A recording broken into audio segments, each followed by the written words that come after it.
ಎವನ್ TV news ವೀಕ್ಷಕರಿಗೆ ಸ್ವಾಗತ. ಆರತಿ N A Molakalmuru ಪಟ್ಟಣ ಪಂಚಾಯಿತಿಯ ಮುಖ್ಯಾಧಿಕಾರಿಯಾಗಿ ನೇಮಕ.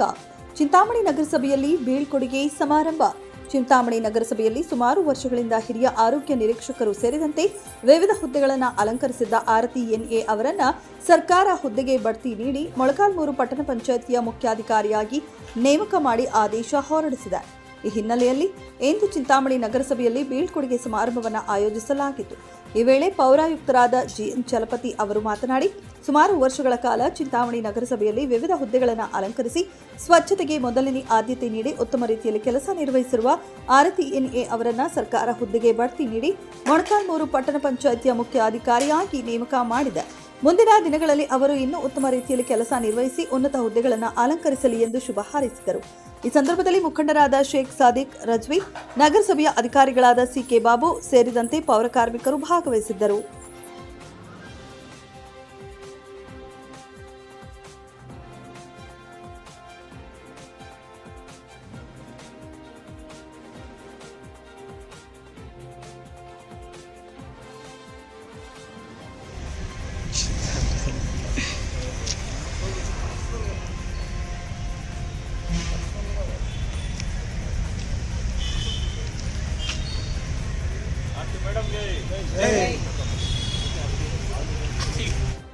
ಈ ಒಂದು ಕಾರ್ಯಕ್ರಮದ ಕೇಂದ್ರ ಬಿಂದು ಬಡ್ತಿ ಹೊಂದಿ ಮೊಳಕಾಲ್ಮೂರು ಚಿತ್ರದುರ್ಗ ಜಿಲ್ಲೆಯ ಮೊಳಕಾಲ್ಮೂರು ಪುರಸಭೆಗೆ ಪಟ್ಟಣ ಪಂಚಾಯತ್ಗೆ ಮುಖ್ಯಾಧಿಕಾರಿಯಾಗಿ ಹೋಗ್ತಿರುವಂತ ಸಹೋದರಿ ಆರ್ತಿರವರೇ, ಅದೇ ರೀತಿಯಾಗಿ ವೇದಿಕೆ ಮೇಲೆ ಅಧಿಕಾರಿಯಾಗಿದೆ.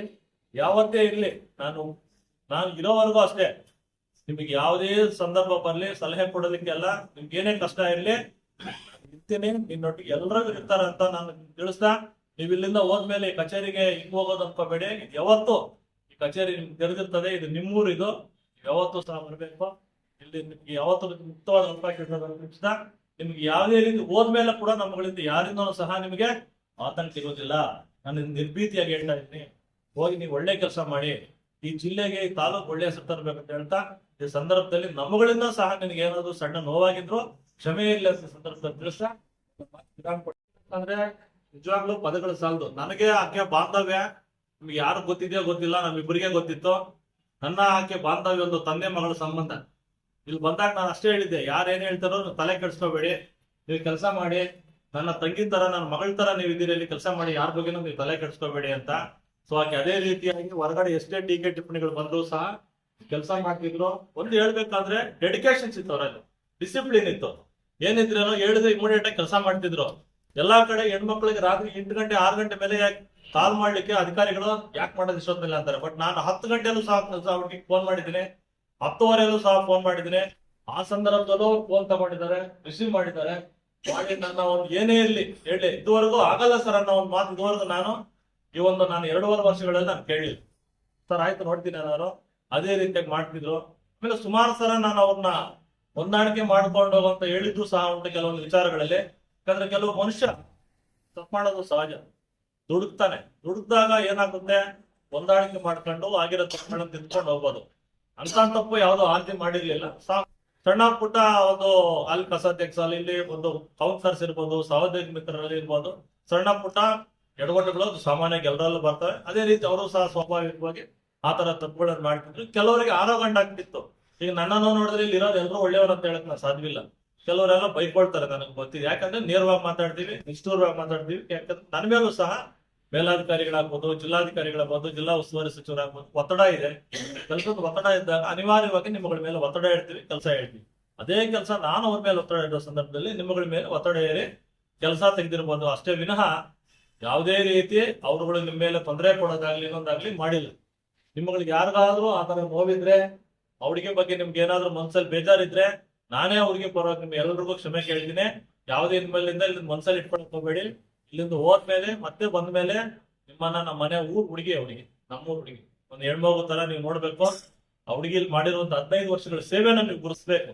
ನಾವು ತಮಾಷೆ ವಿಷಯ ಅಲ್ಲ, 2 ವರ್ಷ ಇಲ್ಲಿ ಇರಕ್ ಆಗೋದಿಲ್ಲ ಅಂತವ್ರು 15 ವರ್ಷ ಈ ಚಿಂತಾಮಣಿಯಲ್ಲಿ ಕೆಲಸ ಮಾಡೋದ್ರೆ ನಿಜವಾಗ್ಲೂ ಅವ್ರಿಗೆ ಗ್ರೇಟ್ ಅಂತ ನೀವು ಸಂದರ್ಭದಲ್ಲಿ ನಾನು ಹೇಳ್ತೀನಿ.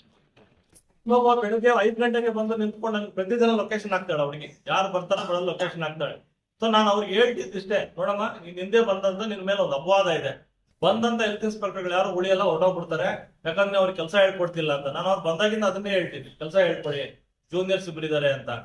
ಅವ್ರು ಕೂತ್ ಕೆಲಸ ಕಲಿಯೋದು ಇಂಟ್ರೆಸ್ಟ್ ಇದ್ದಾಗ ಆಕೆ ನಿಜವಾಗ್ಲೂ ಕಲ್ತಿದ್ರು. ಓದೋರಿಗೆ ಅವ್ರಿಗೆ ಇಂಟ್ರೆಸ್ಟ್ ಇತ್ತೋ ಇಲ್ಲ ಗೊತ್ತಿಲ್ಲ, ಗಿರಂದವರು ಸಹ ಮಾಡ್ತಿದ್ದಾರೆ, ಒಳ್ಳೆಯವರು ಇದ್ದಾರೆ. ಅದರಲ್ಲಿ ಬಾಬು ವಿಶೇಷವಾಗಿ ಹೇಳ್ಬೇಕಂತಂದ್ರೆ, ನಿಮಗೆ ಗೊತ್ತಿದೆ ಅವ್ರಿಬ್ಬರು ಒಟ್ಟಾಟ ತುಂಬಾ ಚೆನ್ನಾಗಿತ್ತು. ಯಾರು ಇಡು ಉಳಿದ್ರು ಗೊತ್ತಿಲ್ಲ. ನಾನು ದಿನ ರೇಗಿಸ್ತಾನೆ, ಚೆನ್ನಾಗಿದ್ರಪ್ಪ, ಕಿತ್ತಾಡ್ಕೋಬೇಡ್ರಿ ಇಬ್ರು ಅಂತ. ಬಾಬು ನನಗೆ ಆರ್ತಿ ಎಷ್ಟು ಮುಖ್ಯವಾಗಿ ನನ್ನ ಜೊತೆ ಕೆಲಸ ಮಾಡ್ತಾರೆ ಅದ್ರ ಡಬಲ್. ನನ್ಗೆ ಆರ್ತಿ ಇರ್ಬೋದು, ಶಿವ ಇರ್ಬೋದು, ನಟರಾಜ್ ಅವ್ರು ಇರ್ಬೋದು, ಇವನು ರವಿ, ನಮ್ಮ ನವೀನ್ ಇವ್ರು ಯಾರೇ ಇರ್ಲಿ, ನನಗಿಂತೂ ಹೆಚ್ಚಾಗಿ ನನ್ನ ಬೆನ್ನಿನ ಕಡೆ ಶ್ರಮ ಪಟ್ಟು ಕೆಲಸ ಮಾಡ್ತಾನೆ. ನಾನು ಅವನಿಗೆ ಸಂದರ್ಭದಲ್ಲಿ ಅವ್ರಿಗೆಲ್ರಿಗೂ ಧನ್ಯವಾದಗಳನ್ನು ತಿಳಿಸ್ತೀನಿ. ಯಾಕಂದ್ರೆ ಒಂದು ಸಂಸ್ಥೆ ಎಷ್ಟೋ ಜನ ನಾನು ಕೆಟ್ಟ ಪದಗಳು ಸಹ ಮೇಲೆ ಎಲ್ಲ ಬಳಸ್ಬಿಟ್ಟಿದ್ದೀನಿ. ಯಾಕಂದ್ರೆ ಅವ್ನು ನನ್ನ ಹತ್ರ ಇದ್ದವನು, ನನ್ನ ಶಿಷ್ಯ ಅವನು, ನಾನೇ ಅವನು ಜಾಯಿನ್ ಮಾಡ್ಕೊಂಡಿದ್ದೀನಿ. ಯಾಕಂದ್ರೆ ನನ್ನ ಮೇಲೆ ಒತ್ತಡ ಇದ್ದಾಗ ಅನಿವಾರ್ಯವಾಗಿ ನಾನು ಬೈದಿನಿ ಕೆಲವ್ರನ್ನ, ಇಲ್ಲಾಂದ್ರೆ ಬೈದ್ರೇನೋ ಕ್ಷಣಿಕ, ಆ ಕ್ಷಣಕ್ಕೆ ನಾನು ಅಲ್ಲೇ ಮರೆತು ಹೊರಟೋಗ್ತೀನಿ. ಎಂತೆಂಥ ಸಂದರ್ಭಗಳಲ್ಲಿ ಸದಸ್ಯರುಗಳಿರ್ಬೋದು, ಬೇರೆ ಬೇರೆ ಇರ್ಬೋದು, ನಮ್ಮ ಹಿರಿಯ ಅಧಿಕಾರಿಗಳು, ಕೆಲವೊಂದು ಸಂದರ್ಭಗಳು ಕೆಲವು ಮುಖ್ಯ ಗಣ್ಯ ವ್ಯಕ್ತಿಗಳು ಕೂಡ ಆರ್ಥಿಕ ವಿಚಾರದಾಗ ಹೇಳಿದಾಗ ನಾನು ಎಲ್ಲೂ ಸಹ ಬಿಟ್ಕೊಟ್ಟಿನಿ, ಸಮರ್ಸ್ಕೊಂಡ್ ಬಂದಿದ್ದೀನಿ. ಯಾಕಂದ್ರೆ ನನಗ್ ಗೊತ್ತು ಅವ್ರಿಗೆ ಮಾತು ಕಡಿಮೆ ಆದ್ರೂ ಕೆಲಸ ಮಾಡ್ತಿದ್ದು, ಡೆಡಿಕೇಶನ್ಸ್ ಇತ್ತು.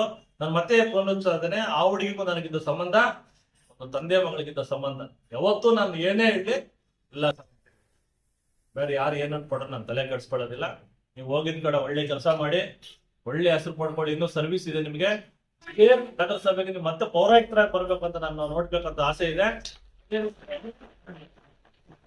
14% ಸೇವೆಯಲ್ಲಿ ಇರ್ತೀನಿ. ನಿಮ್ಗೆಲ್ಲೋ ಒಂದ್ ಕಡೆ ನಾನು ನಿಮ್ ಮೇಲಧಿಕಾರಿಗೆ ಸಿಗ್ತಾ ಇರ್ತೀನಿ. ನಿಮ್ಗೆ ಎಂತ ಸಂದರ್ಭ ಬಂದ್ರೆ ಸಲಹೆ ಸೂಚನೆಗಳು ಏನೇ ಇಲ್ಲಿ ಹೇಳಿ ನಾನು ಹೇಳ್ಕೊಡ್ತೀನಿ. ನಿಮ್ಗೆ ಮ್ಯಾನೇಜರ್ ಹಾಕ್ಲಿಕ್ಕೂ ಕೂಡ ಒಂದು ಉದ್ದೇಶ ಇತ್ತು. ನಿಮ್ದು DPC ಆಗ್ತಾ ಇದೆ ಅಂತ ಗೊತ್ತಾದ್ಮೇಲೆ, ಇಲ್ಲಿಂದ ಹೋದ್ಮೇಲೆ ನೀವು ಕೆಲಸ ಕಲಿಬೇಕು. ಹಂಗಾಗಿ ಏನೇನು ಪತ್ರ ವ್ಯವಹಾರಗಳು ನಡೀತವೆ, ರೆವಿನ್ಯೂ ಸೆಕ್ಷನ್ ಏನ್ ನಡೀತವೆ, ಬರೀ ಹೆಲ್ತ್ ಸೆಕ್ಷನ್ ಮಾತ್ರ ನೀವು ಪರಿಣಿತಿ ಹೊಂದಿದ್ರಿ, ಎಲ್ಲ ಕಲೀಲಿ ಅಂತ ನಾನು ಒಂದೇ ಒಂದು ಉದ್ದೇಶದಿಂದ ನಿಮಗೆ ನಾನು ಮ್ಯಾನೇಜರ್ ಕೊಟ್ಟು, ಬೇರೆ ಯಾವ್ದು ಇಲ್ಲ. ಅದನ್ನೂ ಸಹ ಕೆಲವರು ಒತ್ತಡ ಹಾಕಲು ಕೊಡಬಾರದಂತ, ಆದ್ರೂ ನಾನು ತಲೆ ಕೆಡಿಸ್ಕೊಳ್ದೆ ನೀವು ಕಲೀಲಿ, ಮುಂದೆ ಒಳ್ಳೆ ಆಫೀಸರ್ ಆಗ್ಲಿ ಅನ್ನೋ ಉದ್ದೇಶ ಹೋದೆ. ಸೊ ಮುಂದೆ ಹೋದಾಗ್ಲೂ ನಿಮ್ಗೊಂದು ಸಲಹೆ ಮತ್ತು ಕಿವಿ ಮಾತು, ಯಾವುದೇ ಕಾರಣಕ್ಕೂ ಅಧಿಕಾರಿಗಳು ಅಧೀನ ಸಿಬ್ಬಂದಿಗಳ ಮೇಲೆ ಬಾಯಲ್ಲಿ ಮಾತಾಡ್ಬೇಕು, ಕಣ್ಣಲ್ಲಿ ಕೋಪ ಇರ್ಬೇಕು. ಅದೇ ಹೃದಯದಲ್ಲಿ, ಹೊಟ್ಟೆಯಲ್ಲಿ ಅಪಾರವಾದಂತ ಪ್ರೀತಿ ಗೌರವ ಇಟ್ಕೊಂಡಿರ್ಬೇಕು. ಯಾವುದೇ ಕಾರಣಕ್ಕೂ ಅವರುಗಳ ಮೇಲೆ ಬರವಣಿಗೆ ನೀಡಂತ ಕೆಲಸ ಯಾವತ್ತು ಮಾಡಬೇಡಿ. ಯಾಕಂದ್ರೆ ಅವ್ರು ನಮ್ಮನ್ನ ನಂಬ್ಕೊಂಡಿರ್ತಾರೆ. ಯಾರಿಗೆ ಆಗ್ಲಿ ಅಲ್ಲೋಗೊಂದು ಮರ ಹೊಡೆದಾಕ ಇಲ್ಲ ಒಂದು ಕಂಬ ತಳ್ಳಾಕಂದ್ರೆ ನಮ್ಮ ಆದೇಶಕ್ಕೆ ಮಣಿದ್ ಮಾಡ್ತಾ ಇರ್ತಾರೆ ವಿನಃ ಯಾವುದೇ ಅವರ ಸ್ವಂತ ಶಕ್ತಿಯನ್ನ ಮಾಡ್ತಿರಲ್ಲ. ನಾವೊಂದು ಪ್ರೊಟೆಕ್ಟ್ ಮಾಡ್ತೀವಿ ಅನ್ನೋ ಒಂದು ಧೈರ್ಯದ ಮೇಲೆ ಅವ್ರು ಮಾಡ್ತಾ ಇರ್ತಾರೆ. ನೀವು ಯಾವತ್ತೂ ಯಾವುದೇ ಸಿಬ್ಬಂದಿಗಿರ್ಲಿ ಬೆನ್ನೆಲುಬಾಗಿ ನಿಲ್ಬೇಕು. ಯಾವುದೇ ಕಾರಣಕ್ಕೂ ಎಂತ ಸಂದರ್ಭ ಬಂದ್ರೆ ಊರ್ ಬಿಟ್ಟು ಮನಿಬೇಕಾದ್ರೆ ಸಿಬ್ಬಂದಿಗಳನ್ನ ಬಿಟ್ಟು ಬರಬೇಡಿ. ಅವ್ರನ್ನ ಬಿಟ್ಟು ಬಂದ್ರೆ ಅಲ್ಲಿಗೆ ನಾವು ಸತ್ತೋದಂಗಲ್ಲ, ಸೋತೋದಂಗೆ. ಯಾವುದೇ ಕಾರಣಕ್ಕೂ ನಿನ್ ಮುಂದೆ ಅಧಿಕಾರ ಆಗ್ಲಿಕ್ಕೆ ಸಾಧ್ಯವಿಲ್ಲ. ಯಾಕಂದ್ರೆ ನಾವು ಒಂದು ಮನೆಯಲ್ಲಿ ಕೆಲಸ ಮಾಡ್ಬೇಕಾದ್ರೆ ಎಲ್ರೂ ಸ್ವಲ್ಪ ಪೌರ ಕಾರ್ಮಿಕನಿಂದ ಹಿಡಿದು ವಾಲ್ಮ್ಯಾನ್ ಇಂದ ಹಿಡಿದು ಕಚೇರಿ ವ್ಯವಸ್ಥಾಪಕನವರೆಗೂ ಎಲ್ರದ್ದು ತನ್ನದೇ ಆದಂತ ಮುಖ್ಯವಾದ ರೋಲ್ ಇರ್ತದೆ. ವಿಶೇಷವಾಗಿ ಪೌರ ಕಾರ್ಮಿಕರನ್ನು ಎಲ್ಲೂ ಸಹ ಕಡೆಗಣಿಸಬೇಡಿ. ನೀವು ಅದೇ ಸೆಕ್ಷನ್ ಇಂದ ಹೋಗ್ತಾ ಇರೋದ್ರಿಂದ ಆಫೀಸರ್ ಆಗಿ ಅವರನ್ನ ಎಲ್ಲೂ ಕಡೆಗಣಿಸಬೇಡಿ. ಅವರು ಬಾಯಿಲ್ಲದಂತವ್ರು, ಏನೋ ಸಹ ಹೇಳ್ಕೊಡ್ಲಿಕ್ಕೆ ನಿಶಕ್ತರವರು. ಅವರನ್ನು ಕನಿಷ್ಠ ವಾರಕ್ಕೆ ತಿಂಗಳಿಗಾದ್ರೂ ನೀವು ಕರೆದು ಅವರನ್ನು ಹತ್ತಿರದಿಂದ ಮಾತಾಡಿಸಿ ಅವ್ರ ಕಷ್ಟಕ್ಕೆ ಹೇಳ್ತಾರೆ. ನೀವು ರೌಂಡ್ಸ್ ಮಾಡಿ ಅವ್ರ ಪ್ರಾಬ್ಲಮ್ಸ್ ಹೇಳ್ತಾರೆ. ನೀವು ಅವರನ್ನ ಯಾವತ್ತು ಕರೆದು ನೀವು ಮಾತಾಡಕ್ ನಿಮ್ಮ ಅವ್ರ ಮಧ್ಯೆ ಬಾಂಡಿಂಗ್ ಬೆಳೆಯಲ್ಲ, ನಿಮ್ಮ ಅವ್ರ ಮಧ್ಯೆ ಸ್ನೇಹ ಬೆಳೆಯೋ ಚಾನ್ಸಸ್ ಇಲ್ಲ. ನೀವು ಅಡ್ಮಿನಿಸ್ಟ್ರೇಷನ್ ಮಾಡಕ್ ಆಗದೆ. ಅದೇ ರೀತಿಯಾಗಿ ಇತ್ತೀಚೆಗೆ ಹೊಸದಾಗಿ ಬಂದಿರೋ ಕಮ್ಯುನಿಟಿ ಮೊಬಿಲೈಸರ್ಸ್ ಅಷ್ಟೇ ತುಂಬಾ ಅದ್ಭುತವಾಗಿ ಕೆಲಸ ಮಾಡ್ತಾ ಇದ್ದಾರೆ. ನಾನು ಅವ್ರನ್ನ ಇದುವರೆಗೂ ಕೇಳಲಿಲ್ಲ. ಯಾಕಂದ್ರೆ ಬಾಬು ಅವ್ರದ್ದು ಇದ್ದಾರೆ, ಅವ್ರಿಬ್ರು ನನಗೆ ಒಂದೆರಡು ಕಂಡಿದ್ದಂಗೆ ಆಫ್ಸೈಡ್ ಹೆಲ್ತ್ ಸೆಕ್ಷನ್ ವಿಚಾರದಲ್ಲಿ ಇರಲಿ, ರೆವಿನ್ಯೂ ಸೆಕ್ಷನ್ ಯಾವುದೇ ಇರಲಿ ಹೇಳಿದ್ರೆ ಇಮಿಡಿಯೇಟ್ ಆಗಿ ಅಟೆಂಡ್ ಮಾಡ್ತಾ ಇದ್ರು. ಹಂಗಾಗಿ ಅವರು ಸಹ ಒಳ್ಳೆ ಕೆಲಸ ಮಾಡ್ತಿದ್ದಾರೆ. ಆರ್ತಿ ಮೇಡಮ್ ಇಲ್ಲ ಅಂತ ಬೇಜಾರಿಲ್ಲ. ನಿಮ್ಗಳಿಗೆ ಇನ್ನು ಆ ಮಂಜು ಇರ್ತಾರೆ, ಇನ್ನು ನಮ್ಮ ಎಂತ ಪಾಟೀಲ್ ಪಾಟೀಲ್ ಇರ್ತಾನೆ, ನವೀನ್ ಇರ್ತಾನೆ, ಅದ್ರ ಜೊತೆಗೆ ಸಾಗರ್ ಇರ್ತಾನೆ, ಮತ್ತೆ ನಾವು ಇವನು ವಿಜಿ ಎಲ್ರು ಇರ್ತಾರೆ. ನಿಮ್ಗೆ ಏನಿದ್ರೆ ಸಹಕಾರ ಕೊಡ್ತಾರೆ. ಹಾಗಾಗಿ ಆ ಸಹಕಾರ ತಗೊಂಡು ಊರು ಸ್ವಚ್ಛವಾಗಿರ್ಬೇಕು. ನಿಮ್ಮ ಉದ್ದೇಶ ಎಲ್ಲ ಒಂದೇ, ಸಚಿವರ ಸ್ಥಾನ.